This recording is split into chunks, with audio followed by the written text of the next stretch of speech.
और अब खबरें तफसील से। पीएम मोदी ने गुजरात दौरे पर एक अवामी रैली से खिताब करते हुए कहा कि सरदार पटेल ने साबिका शाही रियासतों के इंजमाम के लिए दरपेश तमाम मसाइल को हल किया था, लेकिन मसले कश्मीर किसी और के जिम्मे था और यही वजह रही कि वो मामला हल नहीं हो सका।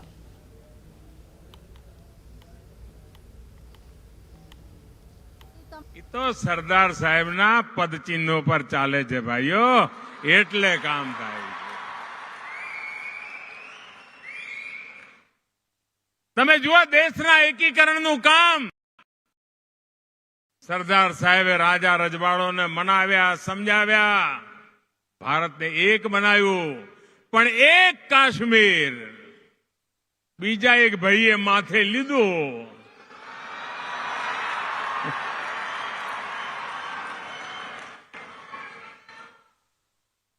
પરંતુ સરદાર સાહેબની ધરતીના મને સંસ્કાર હતા, સરદાર સાહેબના પદચિહ્નો પર ચાલતા હતા, એટલે કાશ્મીરની સમસ્યા પણ પૂરી કરી અને સરદાર સાહેબને સાચી શ્રદ્ધાંજલિ આપી દીધી।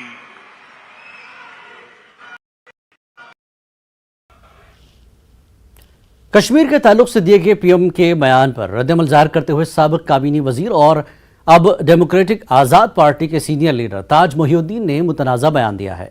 ताज मोहिउद्दीन ने कहा कि जद्दोजहद आज़ादी के दौरान आरएसएस अंग्रेजों के जूते पॉलिश करने का काम कर रहा था। कश्मीर डॉक्यूमेंट्स पढ़ोगे और मैनन को पढ़ोगे कि नेगोशिएट कौन कर रहा था। नेगोशिएट सरदार पटेल कह रहे थे।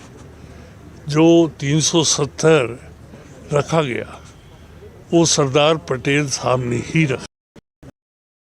जो ये थी नेगोशिएशंस कश्मीर की जो नई निकली हैं किताबें, उनमें डॉक्यूमेंट्स मौजूद हैं। तो मैनन का अगला नाम नहीं, but he was the negotiator, जिसने महाराजा के साथ की। वो भेजा गया था jointly by prime minister and age home minister Patel साहब ने। ये तो उस वक्त वो कर रहे थे क्या, बूट पॉलिश अंग्रेजों की, ये तो थे ही नहीं। ये ना उस कहाँ था, वो तो नहीं शामिल हुए, तहरीक में शामिल नहीं हुए, तो उनको हक भी नहीं पहुंचता उस चीज़ का कहें जो उस फैक्ट नहीं है।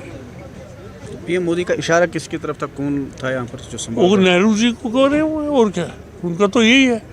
उनको आ जाके नेहरू जी सामने नजर आते हैं और कोई नहीं। तो आप क्या कह रहे हैं, इनके बयान में हकीकत है? हकीकत से बहुत दूर, हकीकत से बहुत दूर।